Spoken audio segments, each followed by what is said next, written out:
कराची का एक मौलवी है तारिक मसूद उसका नाम है, कुत्ते बिल्ले सारे लगे बैठे जे और कदी किसी कम दे बंदे भी सुन लिया करो।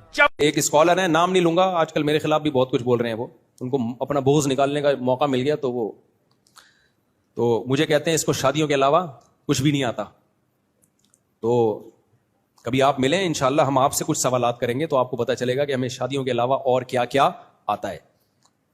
तो टीवी पे आते हैं वो, तो बड़ा तंजिया लबो लहजा इख्तियार किया कि आप बस सिर्फ शादियों पे बयान किया करें, बाकी चीजें आपके टॉपिक नहीं है। तो मैं उनका नाम लिए बगैर उनकी खिदमत में अर्ज कर रहा हूं, कभी आप आ जाएं या ऑनलाइन आ जाएं यूट्यूब पे, तो आपने जो टेलीविजन के प्रोग्रामों में गलतियां की हैं मैं वो हाईलाइट करूंगा और आपको बताऊंगा कि आप हदीसों का तर्जमा कैसे गलत करते हो और कैसे लोगों को आप दीन के नाम पे गुमराह करते हो। तो कभी आ जाओ खुशबू लगा के, तो फिर पता चल जाएगा कि हमें शादियों के अलावा भी कुछ और आता है। हम नहीं कह रहे हैं बहुत बड़े फंटर हैं, लेकिन अल्लाह ने टूटा फूटा इल्म आपसे बहरहाल ज्यादा दिया है। बाकी शादियों पे हम बयान इसलिए नहीं करते कि हमें आती शादियां ही हैं, इसलिए करते हैं कि सोसाइटी की बहुत बड़ी जरूरत है। सोसाइटी की जरूरत रफुल यदैन के झगड़े नहीं है, टांगे चौड़ी करना, पतली करना, हाथ यहां बांधना यहां बांधना, ये सोसाइटी कोई इतना बड़ा मसला नहीं है, इसलिए हम इन चीजों को फोकस नहीं करते ज्यादा। शादियां बहुत बड़ा मसला है, बेहयाई फैल रही है। जो तलाक याफ्ता बेवा औरत है 2-2 साल जब घर बैठेगी तो उसके अंदर डिजायर्स नहीं है क्या वो इंसान नहीं है? क्या वो रोटी नहीं खाती है? इसका नेक और बुरे होने से ताल्लुक नहीं है डिजायर का, ख्वाहिशात का। हर औरत में अल्लाह ने मर्द की ख्वाहिश रखी है, चाहे वो तहज्जुद गुजार हो, हाजन हो।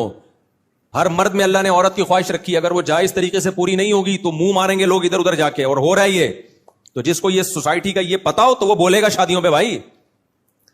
तो फिर उसमें आप ये कहना, ये बिल्कुल ऐसे ही है जैसे शुएब अलैहिस्सलाम को कितना इल्म था ना भाई, पैगंबर अपनी कौम का सबसे बड़ा आलिम होता है, लेकिन शुएब अलैहिस्सलाम की दावत 2 ही चीजों पे होती थी अपनी कौम को।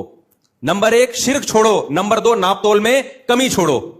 अब कौम ये ताना देती माज अल्लाह नकले कुफर के, ऐ शुएब तुम्हें तो नाप तोल में कमी के अलावा कोई बयान ही नहीं आता,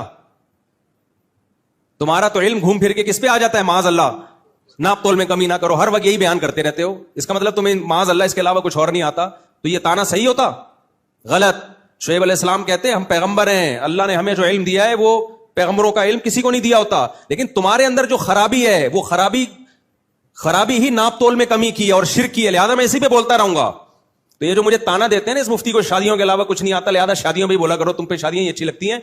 तो भाई साहब कभी आप आओ, हमसे कुछ टॉपिक पे बातचीत करो, तो फिर हम इंशाल्लाह बताएंगे कि हम नहीं कह रहे हैं बहुत बड़े आलिम हैं, लेकिन आपसे ज्यादा, आप हमसे भी ज्यादा फारिग निकलोगे। अगर हम फारिग हैं तो ये साबित कर देंगे कि आप हमसे ज्यादा फारिग हो। तो टीवी में अवाम के सामने आके लोगों के सामने हदीस पेश करना और उसके गलत तर्जमे करना ये अलग चीज है। किसी मौलवी के सामने, टूटा फूटा पढ़े लिखे के सामने बैठ के वो तर्जमा करके दिखाओ